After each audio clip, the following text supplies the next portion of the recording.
Bonjour à tous et bienvenue dans cette nouvelle vidéo de développement Laravel. Alors depuis la dernière vidéo, j'ai fait le design du site et donc je vais vous passer en revue un petit peu toutes les modifications que j'ai faites sur le site. Donc tout d'abord dans mon app.css, j'ai rajouté 3 classes pour avoir des utilités supplémentaires. J'ai rajouté également une classe .content qui me permet de styliser le rendu de mon markdown. Alors en fait, quand le markdown est transformé en HTML, je n'ai pas moyen d'ajouter des classes Tailwind à ce moment-là. Et vu que Tailwind supprime les styles par défaut du navigateur, c'est-à-dire les marges des paragraphes, les listes à puces, les titres, etc., et ben je dois réappliquer ces styles lorsque je génère mon markdown dans du contenu brut. Donc là, pour chacun des éléments basiques HTML, donc les P, les UL, les H3, les H4, les H5, etc., j'applique certaines classes CSS de Tailwind par défaut quand elles sont dans .content. Et enfin, j'ai quelques classes spécifiques pour la page d'accueil, mais ce n'est pas très important. Ensuite, j'ai modifié la configuration de Tailwind.js. Donc, j'ai juste rajouté des couleurs spécifiques à mon site. Donc, ça, c'est très possible, c'est possible de le faire sur vos sites également à vous. Rajouter vos propres couleurs et vous pouvez les utiliser avec toutes les classes Tailwind qui utilisent des couleurs. C'est-à-dire, par exemple, bg-laravel, ça fonctionne maintenant. Text-laravel, ça fonctionne. Border-laravel, ça fonctionne. Donc, vraiment, avec toutes les classes qui utilisent des couleurs dans Tailwind, elles fonctionnent avec ce système de couleurs. Donc, vous rajoutez votre couleur une fois et vous pouvez l'utiliser dans toutes les classes.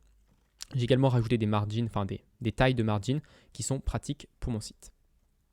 J'ai rajouté un layout.blade.php avec 3 sections. Donc la première, c'est la section title.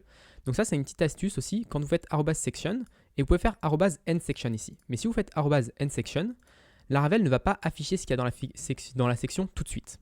Donc dans un layout, quand vous avez une sorte de valeur par défaut à votre section, je vous conseille de mettre @show qui va permettre d'afficher la valeur par défaut sur les pages qui n'ont pas réécrit ce @section.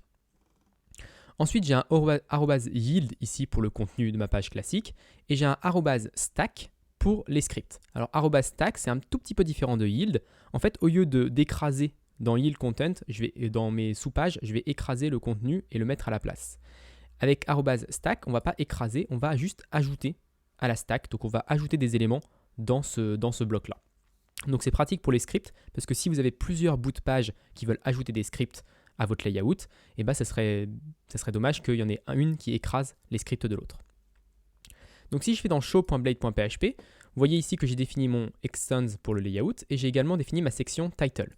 Et dans cette section title, j'utilise le @parent pour récupérer la valeur par défaut, donc le formation Laravel 5, et ne pas avoir à le réécrire. Donc là, ça fera formation Laravel 5, le titre de l'article. Également, je push des scripts.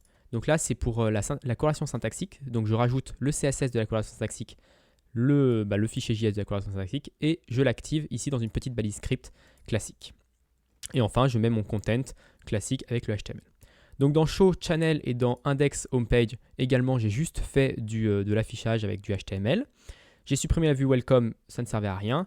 Et dans web.php, j'ai utilisé le route redirect pour créer des redirections entre les anciennes pages de mon site et les nouvelles.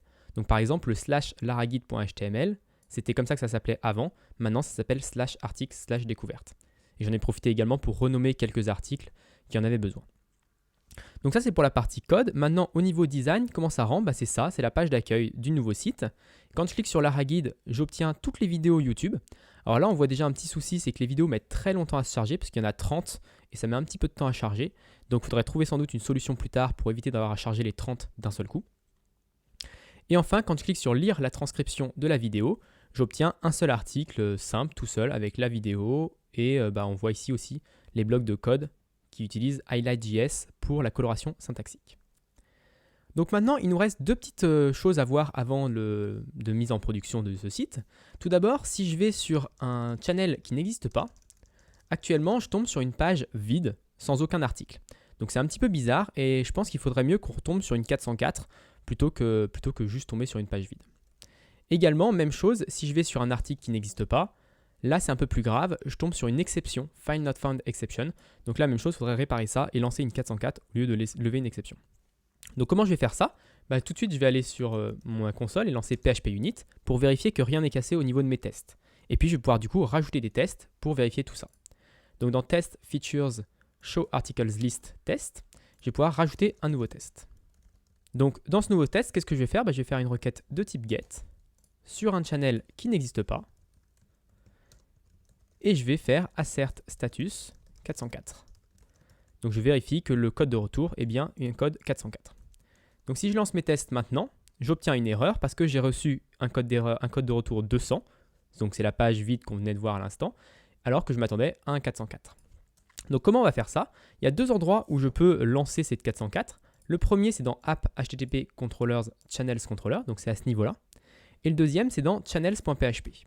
Donc moi, j'ai préféré le faire dans channel parce qu'à chaque fois que je construis un channel avec le underscore construct, je voudrais que le channel vérifie qu'il existe bien et s'il n'existe pas, lever une 404. Donc je vais le faire ici, je vais faire if storage exist en lui passant le chemin vers l'article, enfin vers le channel. Alors ici, this slug n'existe pas, donc je vais juste faire $slug. Et c'est si il n'existe pas, donc je vais mettre le point d'exclamation. Et donc si ça n'existe pas, je vais utiliser la fonction Laravel abort pour lever une erreur 404. Donc maintenant, si je reviens sur mes tests et que je relance, tout est au vert. On peut également simplifier ce petit pattern-là avec la fonction abort if. Donc cette fonction-là, elle prend en premier paramètre une condition, donc la condition qui est dans notre if, et en deuxième paramètre, l'erreur, enfin le code d'erreur que l'on veut retourner. Donc ça, c'est identique à mes 3 lignes au-dessus. Donc si je relance mes tests, c'est toujours vert. Et enfin, je peux également simplifier ça avec un abort unless pour permettre d'enlever le point d'exclamation.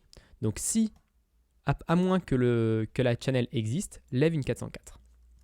Et si je relance mes tests, tout est toujours au vert. Très bien, maintenant je vais pouvoir passer à mon deuxième problème qui est le show article test et créer également un nouveau test. Donc dans ce test, qu'est-ce que je vais faire? Je vais faire une requête sur un article qui n'existe pas et je vais vérifier que assert status est bien égal à 404. Donc si je lance mes tests maintenant, j'obtiens une erreur, on me dit que j'ai reçu un code d'erreur 500 à la place d'une 404. Donc pour voir l'erreur qui est levée par Laravel à la place de l'erreur 500, je peux faire this without exception handling pour désactiver la gestion des exceptions. Et si je relance mes tests, cette fois-ci j'ai une vraie exception qui me dit file not found at path.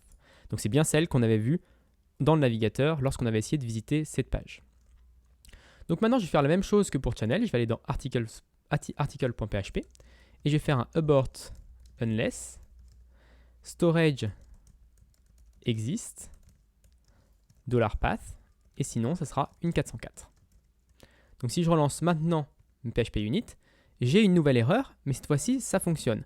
Alors j'ai une erreur exception not found HTTP exception à la place d'une 404. Donc ça c'est typiquement le problème qu'on a lorsqu'on utilise la fonction without exception handling, c'est que du coup Laravel ne convertit plus l'exception not found HTTP exception en une vraie page 404. Donc ça c'est très facile à résoudre, il suffit d'aller dans notre test et de supprimer le without exception handling. Donc là si je retourne ici et que je fais PHP unit, cette fois-ci ça fonctionne bien parce que Laravel a pu transformer l'exception en 404. On peut également vérifier si l'on veut dans le navigateur, donc là on obtient bien une page not found, et même chose si on va sur un channel qui n'existe pas, on obtient bien une page not found. Alors merci d'avoir suivi cette vidéo, si ça vous a plu n'oubliez pas de vous abonner et de partager la vidéo, et puis moi je vous donne rendez-vous la semaine prochaine pour la suite de Développement Laravel.